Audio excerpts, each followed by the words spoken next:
Waalaikumsalam Selamat warahmatullahi pagi dan salam wabarakatuh. sejahtera pada para BFers.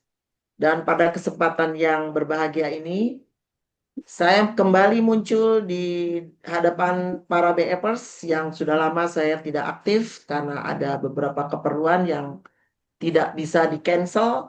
Kemudian beberapa hari yang lalu saya langsung membaca di rumah pemandu IPB, langsung saya masuk untuk membantu Pak Mei. Kebetulan Sabtu kemarin saya Jumat ya Pak Mei, saya ke Bandung dan bisa berlatih di Bumi Samami bersama Pak Mei. Dan sekarang saya sudah agak slow waktunya dan mudah-mudahan ini bermanfaat buat Bapak Ibu para Bepers. Saya di sini tidak akan memberikan refresh, artinya refresh yang karena ini momennya pas ada OJTers, jadi ada baiknya saya memberikan saran dan sebagai bekal karena ini kan dalam masa eh, program OJTers selama 1 bulan dan perlu ada hal trik-trik yang menjadi titik-titik kritis para pelatih. Jadi para pelatih yang saya utamakan karena kalau para BFers itu nggak bisa disalahkan karena gerakan olah nafas, olah gerak itu semua tergantung pada pelatih yang melatih. Jadi bukan BFers. Kenapa saya katakan demikian? Karena dalam perjalanannya para BFers ini kan berlatih, berlatih, berlatih. Kemudian ada momen-momen yang harus diikuti seperti ada lomba antar rumah sehat atau lomba forum Makot Depok yang baru-baru ini dilaksanakan. Kemudian ada juga beberapa provinsi yang melaksanakan lomba-lomba. Nah, kita di KBI itu sudah menerbitkan pedoman olah nafas, olah gerak. Saya lupa nomornya. Tolong nanti di share Pak Mei. Pedoman itu harus menjadi pegangan acuan para pelatih atau calon pelatih yang nantinya akan menjadi bekal untuk menjadi panduan. Karena di dalam panduan itu tidak boleh, dalam instruksi aba-aba tidak boleh ditambah maupun dikurang. Jadi tidak boleh juga nanti pada saat lomba para BE pasti protes. Kenapa sih kita pada latihan itu tidak pernah disampaikan instruksi aba-aba yang benar. Nah itu kan semua tergantung pada pelatih. BE tidak bisa disalahkan. Nah ini untuk itu saya sangat memberikan saran kepada calon-calon OJTers ini sebelum dia setelah selesai dari program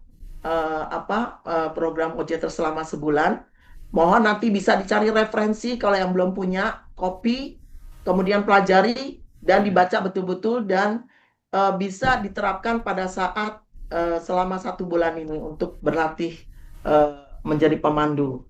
Kemudian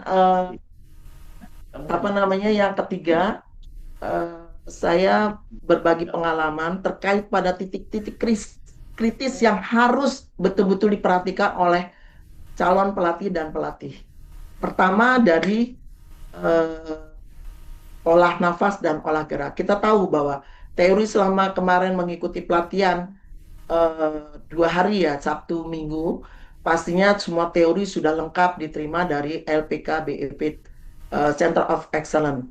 Nah, itu pertama mengenai olah nafas, olah gerak itu kan pernafasan segitiga ya. Ini adalah jantungnya BEP itu di situ. Jadi itu yang harus dikuasai betul-betul oleh calon pelatih. Bagaimana dia menarik nafas yang benar, tarik nafas melalui hidung sekuat-kuatnya. Jadi jangan hanya mulutnya monyong gitu, tarik nafas, tidak ada tarikan nafas. Jadi tarik nafas itu cuma gini aja, tarik nafas, tapi tarikan nafasnya nggak ada. Nah itu menjadi salah satu ketidaksesuaian daripada pada saat ada gerakan olah nafas. Karena kenapa saya katakan demikian? Olah nafas itu kelihatannya sederhana, tetapi kalau kita nggak berdilatih, itu nggak ada manfaatnya dan itu tidak bisa menjadi menyembuhkan diri sendiri karena olah nafas olah gerak itu kan intinya adalah perpaduan antara olah nafas dan olah gerak dengan pendekatan medis, baik secara medis maupun secara berbasis yoga ya. Nah, ini nanti mudah-mudahan kalau saya ada waktu lagi, saya akan menjelaskan lebih detail mengenai bagaimana yang berbasis yoga, bagaimana yang berbasis medis. Nah, untuk yang sekarang ini, saya pikir lebih baik menguasai dulu nih mengenai olah nafas. Olah nafas itu kan sebetulnya tarik nafas sekuat-kuat dari hidung. Nah, itu sampai terdengar. Kalau bisa tetangga sebelahnya tuh dengar tarikan nafasnya. Jangan cuman nggak ada tarikan nafas. Itu dilatih depan cermin. Karena saya itu adalah salah satu eh, pelatih yang pertama kali digembleng oleh Mas Harwit dan Kang Cecep karena kita masuk dalam kumpulan himpunan alumni alumni IPB. Itu saya bersama Bu Susi, bersama Bu Ida, bersama Bu Zani Yulia. Itu setiap malam itu satu persatu dites. Ditesnya tuh baik durasinya, baik tarikan nafasnya, kemudian buang nafasnya, kemudian gerakan satu, gerakan dua, gerakan tiga, sampai ke transisi antara gerakan satu, gerakan dua, gerakan tiga, kemudian penutup. Nah, itu kalau satu saja tidak sesuai dengan pedoman yang saya maksud itu kita dicoba lagi dilatih. Bahkan untuk durasi saja itu cukup cukup cukup sering banget ya Mbak Susi ya karena kita ada yang kelebihan, ada yang masih belum belum sesuai standar karena standarnya kan 76 detik.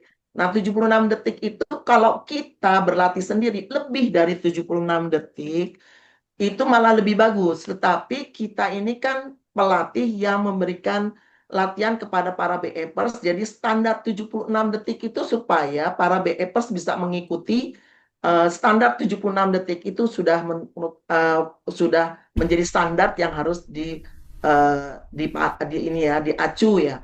Nah, itu nanti di dalam lomba pun nanti akan terdeteksi ini kecepatan atau terlalu lambat.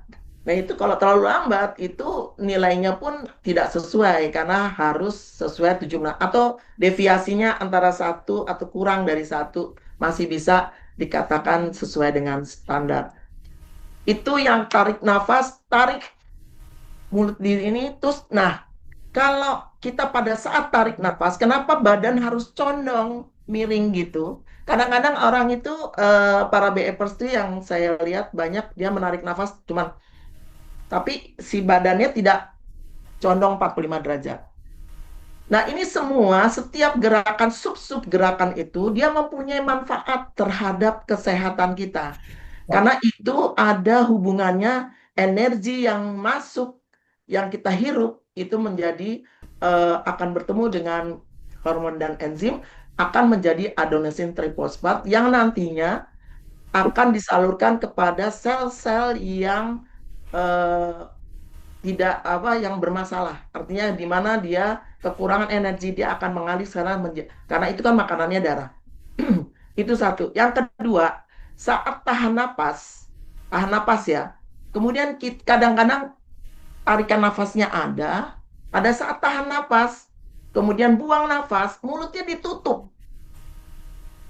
Ini kalau mulut ditutup berarti racunnya balik lagi eh, ke ke dalam tubuh kita. Jadi itu menjadi juga ketidaksesuaian daripada olah nafas dan olah gerak. Jadi pada saat buang nafas, mulut tuh langsung terbuka, tapi jangan lebar-lebar juga. Dibuka saja, jangan diem. Buang nafas. Saya sampai kadang-kadang kalau jadi juri itu saya lihat mulutnya tertutup, tidak terbuka. Nah, ini tanpa disadari ya. Jadi itu yang penting latih, latih, latih. Tidak bisa kita hanya latih mengandalkan pelatihan pada saat menjadi pemandu atau menjadi apa namanya kita selama sebulan ini berlatih. Tapi coba kita harus memaksimalkan. Saya sangat apa eh, apa namanya mengacu ini ya. Itu tarikan nafas yang bagus itu adalah Pak Cecep Fatoni. Itu bagus banget. Dan sampai sekarang saya belum bisa sampai keluar sampai begitu ya sampai stabil di dalam tarikan nafas itu kenceng banget. Nah, itu berarti tarikan oksigen masuk ke dalam itu bagus banget. Kemudian waktu tarik nafas, buang nafas. Itu juga eh, mulut dibuka, jangan dihembus maupun ditiup. Ada yang meniup gitu. Jadi buka aja mulutnya, dia akan pelan-pelan. Karena kenapa harus pelan? Kalau harus pelan itu karena dia akan beroksidasi dulu dengan hormon enzim sehingga dia nanti akan menjadi ATP dan berupa racun air dan itu akan mengalir dengan sendirinya. Itu satu dipegang untuk olah nafas, olah gerak. Sangat penting. Kemudian yang kedua, gerakan satu. Boleh saya titik kritis gerakan satu. Umumnya sangat sulit pada saat tarik tangan ke belakang. Nah, tarik tangan ke belakang posisinya jangan begini.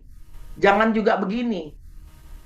Jadi dia posisi telapak tangan harus berada di atas bahu sedikit. Tarik tangan ke belakang. Yang ditarik tuh ini, bahunya. Jadi seperti seolah-olah kita mempertemukan antara tulang belikat di belakang, seperti bertemu, tapi nggak mungkin dia sampai nempel ya, atau bertemu. Nah, jadi jangan begini, jangan juga gini. Ada yang begini. Nah, kalau udah begini, tarik tangan belakang begini. Nah, itu kurang tepat. Jadi yang bagus adalah pas di sini. Pas di ujung ini telapak tengah ini berada pas di bahu. Tarik tangan ke belakang. Buang. Pada saat buang, ini jangan cepet-cepet tuh gitu ya.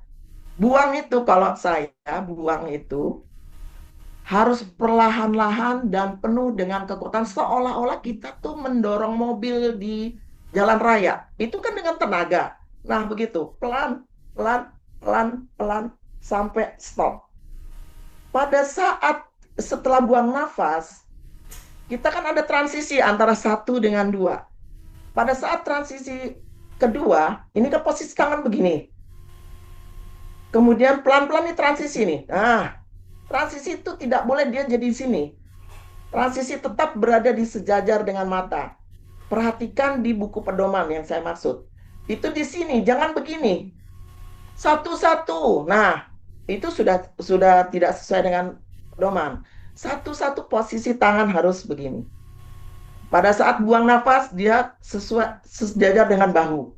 Bertemu jempol dan jempol. Ya, pada saat begitu kedua posisi tangannya, nah ini, terus langsung gesek perut. Gesek perut tuh ini jangan bertemu. Nah, kalau bertemu tidak nggak sesuai. Ini langsung gesek perut, badan condong, langsung angkat. Gesek puting, ini semua jari menempel di puting. Karena apa? Dia merelaksasi fungsi daripada porotin oksida itu di kelenjar timus kita bisa berfungsi dengan baik. Langsung semua jari ya, jangan diputer. Jangan diputer juga jangan di kadang-kadang tidak diputing. Yang tahu puting kan ibu bapak semua ya. Yang bapak-bapak terutama seringnya ada diputer gitu. Padahal sebetulnya dia letak puting itu semua jari.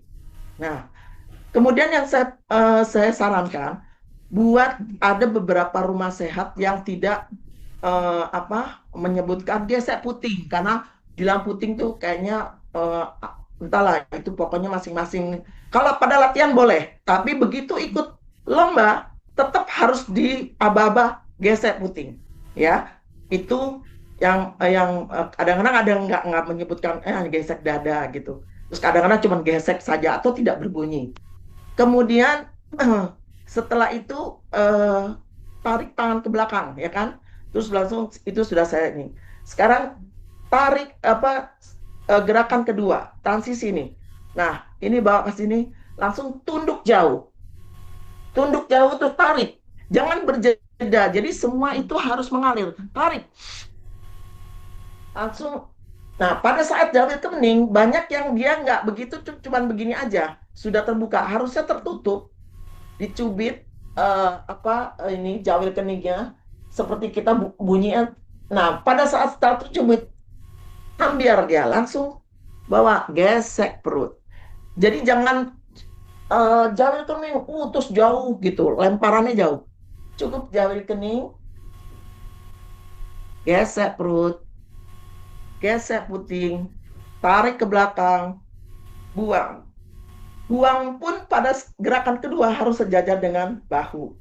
Kemudian yang gerakan dari dua ke tiga, nah ini kan langsung 1, 3, tarik. Nah, lurus dulu tangannya, langsung dia membuat gerakan pas di sini. Tangan kaku ke depan. Tangan kaku ke depan harus di pas tantian, unsur hara di sini. Jangan begini, udah nggak sesuai kalau udah gini. Perhatikan di sini. Lentur ke atas kepala, lentur ke atas kepala kira-kira seginilah.